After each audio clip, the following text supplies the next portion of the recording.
দেখো ভাই, আমাদের এই ফ্রি ফায়ার গেমটার সাথে বাস্তব জীবনের একটা মিল আছে।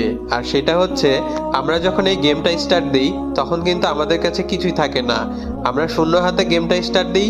গেমটা স্টার্ট হওয়ার পরে ম্যাচে গিয়ে আমরা লুট করি। যে যার মতো লুট করে, অন্ধর মতো লুট করে। কে কেমন লুট করতে পারে, ম্যাচের সম্পূর্ণ লুট করার পরেও আমাদের মন ভরে না।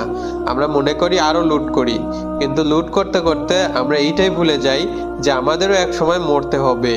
আর আমরা মরে গেলে এই কষ্ট করা লুটগুলো অন্য কেউ নিয়ে নিবে। আর আমাদের বাস্তব জীবনটাও এই রকমই। আমরা যখন এই পৃথিবীতে আসি তখন আমাদের কাছে কিছুই থাকে না। আমরা তারপরেও দুনিয়ার মানুষের সাথে চিটিং করে, বাটপারি করে, যে যার মতো টাকা কামাই, অনেক টাকা কামাই। টাকা কামাতে কামাতে আমরা এইটাই ভুলে যাই যে আমাদেরও এক সময় মরতে হবে। আর আমরা মরে গেলে আমাদের সঞ্চয় করা জিনিসগুলো অন্য কেউ ভাগ করে নিবে। আর তোমার কাছে থাকবে শুধু 3.5 হাত মাটি আর কাফনের কাপড়। ভিডিওটা ভালো লাগলে একটা রিপোস্ট করে অন্যদের দেখার সুযোগ করে দিবেন। আল্লাহ হাফিজ।